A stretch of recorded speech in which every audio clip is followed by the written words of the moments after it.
Assalamu alaikum jama'a mutanen Niger.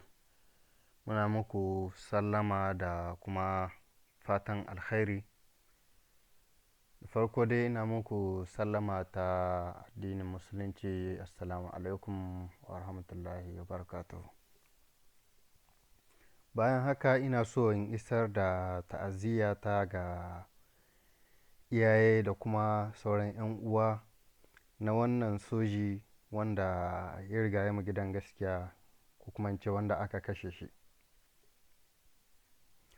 To jama'a, shi dai wannan lamari da ake gani a nan a Niger, sai dai wallahi mu ce wala haula wala quwwata illa billahi aliyal azim. Domin lamari ne ga shi dai ya ƙici ya ƙi cinyewa. Lamari ga shi dai kawai sai jagwalgwalewa yake yi, lamari ga shi dai sai ƙazancewa yake yi.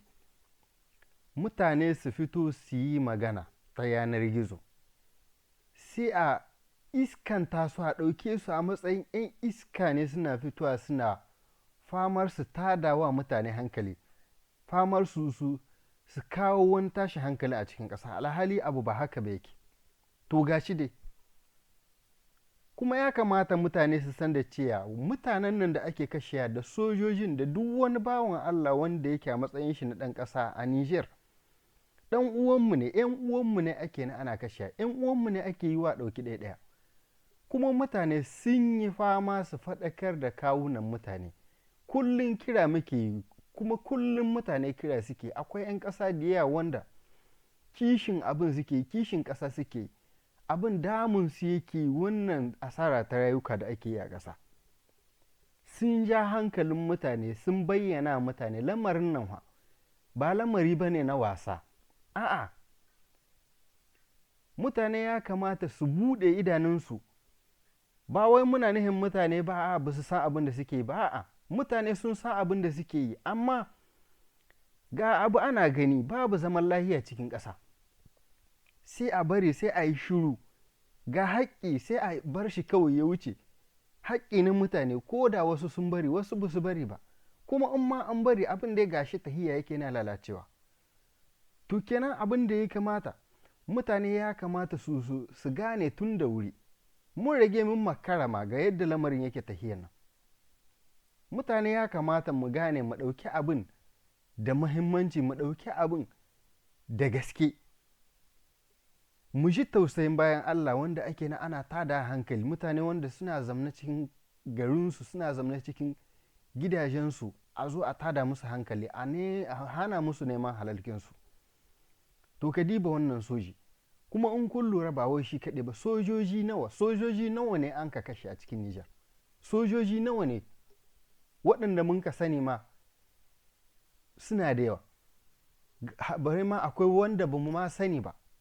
Wannan siyasa ce, kowa ya rage ya sani. Wani lokacin ko saƙo da za a bada an kashe wane ne, an kashe mine ne, za ka ga sun fice adadin da ake faɗi. So da yawa yana zawa wannan abu, sanin kan kowa ne, sanin kanmu ne, mu mun sani.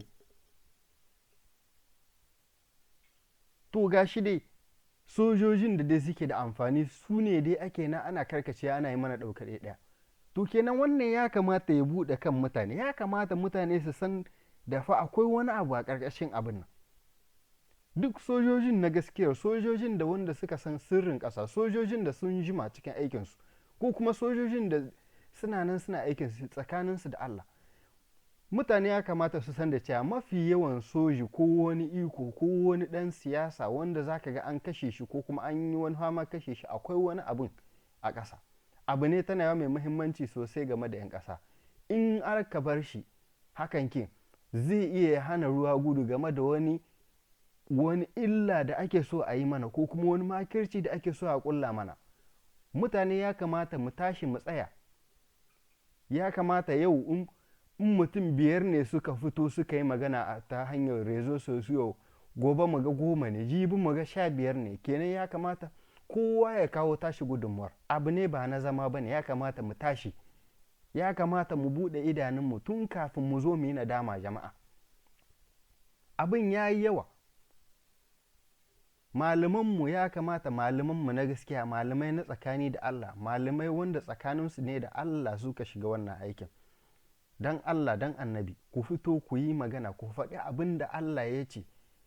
Menene abin da Allah ya ce? Gaskiya, ko mun ɗacinta, ko ma wane ne shi, kai ko haɗiye mutum zai yi, ko da mutumin nan haɗiyar mutum yake yi, in dai gaskiya ne game da rayukan mutane, game da rishin zama lahiya a cikin ƙasa, game da tashin hankali, game da abubuwan da muke gani a ƙasa. Ƙasa dai tahiya dai ƙasa kawai take, maimakon a ci gaba a je sama, a'a tahiya ƙasa dai take, abu lalacewa yake. Ga talauci, ga wahala, ga rishin abinci, ga tsadar abinci, ga tashin hankali, ga asarar rayuka,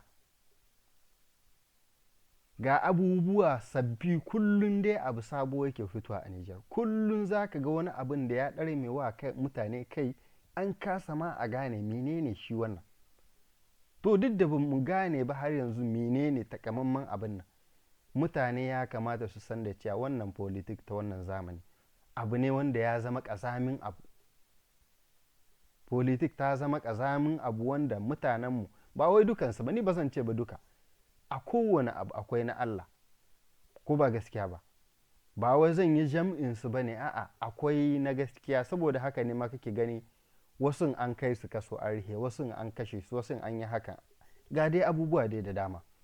To wannan wanda kuke ga an danne su, ko kuma an rataya musu wani abin a wuyansu, an ce sun yi laihin haka ko kuma sun yi hakan nan, mutane ya kamata su san da cewa wannan lokaci ne wanda Allah ya kawo mu, abu ya rage ya yi yawa tun can da, lokacin da ba a gane ba, ko kuma in ce bai kai da yadda mutane sun ka gane ba. Ya kamata yanzu lokaci ne wanda mutane ya kamata su gane da cewa wani yanayi ne wanda Allah ya kawo mu, wani lokaci ne wanda Allah ya kawo mu, kamar yadda malamai ma suke nan suna bayyana ga shi dai abu dai ya lalace, ga in ka fara ga tarbiyya, a'a rishin zaman lahiya, abubuwa dai da dama ga su dai sun kasance. To kamar yadda hakan kin, haka zalika cikin siyasar da kuke gani, abu ya rage ya zama kawai ga shi dai ga kamashi. To kenan dan Allah dan annabi jama'a, dan Allah dan annabi malamanmu, mu tashi, ku tashi, mu kama muku, ku bayyana mana menene ya kamata mu yi ga wannan lamari. Shi haƙuri yana da iyaka. Haƙuri akwai gurin da ake yin shi, akwai gurin da gaskiya haƙuri baya yi. Lalle kam Allah ya yi bayani, inna Allah ma sabirin. To amma akwai gurare da dama wanda Allah ma ya yi bayani game da ƙasarka, game da addininka, game da duk abin da zai taɓa addininka, ya taɓa lahiyarka, ya taɓa ƙasarka, ya taɓa dukiyarka. Allah ya baka inci, Allah ya baka dama, ka tashi ka yi wani abin, ka tashi ka nemi mafita, haƙƙinka ne, kuma in ka tashi shi zai taimaka maka. Komin rashin ƙarhinka, in dai game da gaskiya ne, in dai mun ka tashi, wallahi Allah na tare da mu jama'a, wallahi Allah yana tare da mu malamanmu, wallahi Allah yana tare da mu sojojinmu. Ya kamata mu tashi mu duba wannan lamarin, mu duba wannan lamarin, mu fa ƙara duba lamarin nan, ko da mun tashi mu ƙara tashi, mu kamawa wanda suke nan sun tashin nan suna ta kokowa, suna fama su ga an samu zaman lahiya, ko kuma an samu mafita ga wannan lamari da ake ciki. Wala haula wala quwwata illa billahi aliyyil azim. Subhanallah. Jama'a mu tashi, jama'a mu tashi, kar ku ga wannan iskanta mu da suke yi, mu waɗanda muke hutawa mu yi magana ta hanyar rezo sosiyo. Kar ku dubi wannan abin, kar ku dubi wani kuɗi, kar ku dubi duk wani ayyuka da za a yi, in dai babu zaman lahiya, in dai ba a daina kashe-kashen nan ba, to duk wannan abubuwan ni dai ban ga fa'idarsu ba, kuma 'yan ƙasa ba su ga fa'idarsu, domin shi dai zaman lahiya ya fi zaman ɗan sarki. In ma an ce talakawa ne, a bar mu cikin talaucin mu, amma a bar mu da lahiyan mu, da dukiyar da Allah ya horewa jama'a, da kuma neman halalkinsu da suke. Bare ma talauci babu shi a ƙasa, kowa ya rage ya sani mu ba talakawa ba ne, mu ba talakawa ba ne, an zo ne dai. Shi kasan ƙasa inda da gaske ne talakace ba za ka gama wani tashe-tashen hankali irin haka ba. Inda talauci ne ya dame mu kamar yadda ake faɗin nan, kamar yadda kowace shekara mu ne na ƙarshe, ai ba za ka ga tashi hankali ƙasar mu. To duk inda ka ga abin da ya shahi 'yan ta'adda da wani tashi hankali, kashe-kashe da wani menene da menene, ka san da cewa to akwai abin da Allah ya hore muku a nan wanda za a zo an muku ƙememe, ana ba a so a bar ku ku mori abin nan, ba a so a bar ku ku girbi abin nan cikin kwanciyar hankali. Saboda me? Ka duba lokacin marigayi Tanja, Allah ya ji kanshi, lokacin da ya fara ƙoƙarin bawan Allah ya fara ƙoƙarin ya ga ya samo mana ya fitar da man ƙasa domin kowa ya amfana. Menene ya faru?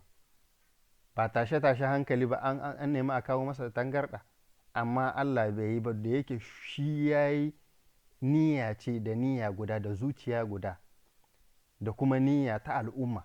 Allah sai ya tsaya masa. Allah ya tsaya masa kuma ya ciwo ma kan abin, kuma aikin bai tsaya ba, kuma ya ci gaba da aikin shi sai da ya cimma gurin shi da taimakon Ubangiji. To kenan wannan ya kamata ya isa shaida ga mutane cewa wannan fa kashe-kashe da wani ta'adda da menene, ya kamata ya bayyanarwa da mutane lalle kan mu ƙasan nan muna da wani abu wanda Allah ya bamu, wanda gashi ma an zo an ƙememe ana so a hana mu mu more shi.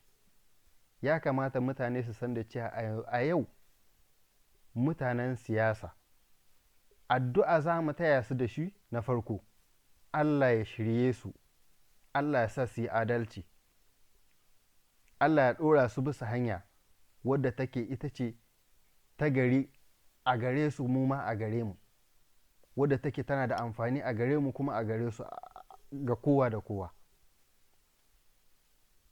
Amma in mun ka ga abu ya ƙi ya ƙi cinyewa, addu'a za mu ci gaba da yi, amma kuma mu tashi mu yi abin da ya kamata mu yi, mu tashi mu yi abin da ya dace a yi ga wannan hali da aka shiga.